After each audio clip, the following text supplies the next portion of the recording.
आज हम पढ़ेंगे नारायण गुरु।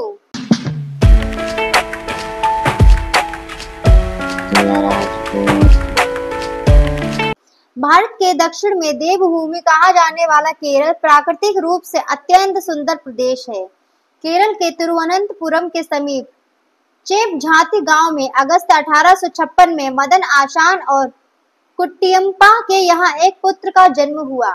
मदन आशान एक शिक्षक थे तथा माँ कुट्टियम्मा धार्मिक और दयालु महिला थी।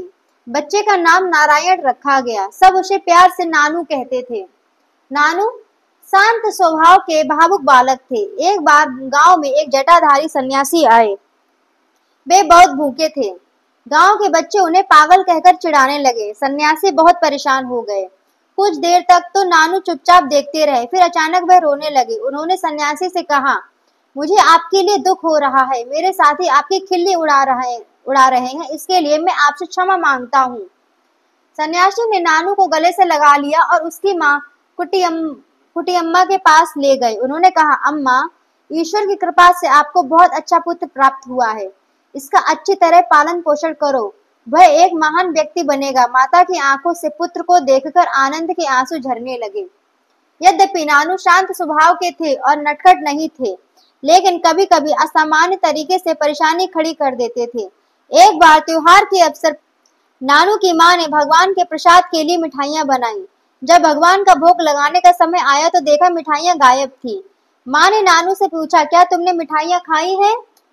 नानू ने कहा, हाँ, मिठाइयां मैंने ही खाई हैं।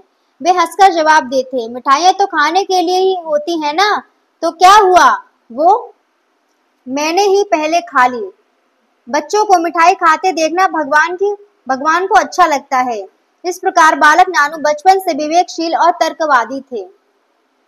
5 वर्ष की आयु पूर्ण होने पर उन्हें पढ़ाई के लिए गांव के एक प्राइमरी स्कूल में भेजा जाने लगा। स्कूल से लौटकर वह गाय चराने ले जाते। नानू पेड़ पर चढ़कर बैठ जाते और गायों की देखरेख करते रहते। उनका मन छोटी छोटी कविताएं रचने लगता, जिसे वे अगले दिन स्कूल में सुनाते। उनके शिक्षक विस्मित होकर कहते, यह कोई असाधारण बालक नहीं है। आगे चलकर यह बालक व्याकरण, काव्यशास्त्र, तर्कशास्त्र का महान विद्वान बना। अब वे नानू से नारायण गुरु बन गए। संसार में फैले अज्ञान के अंधकार को दूर करने का जीवन पर्यंत कार्य किया।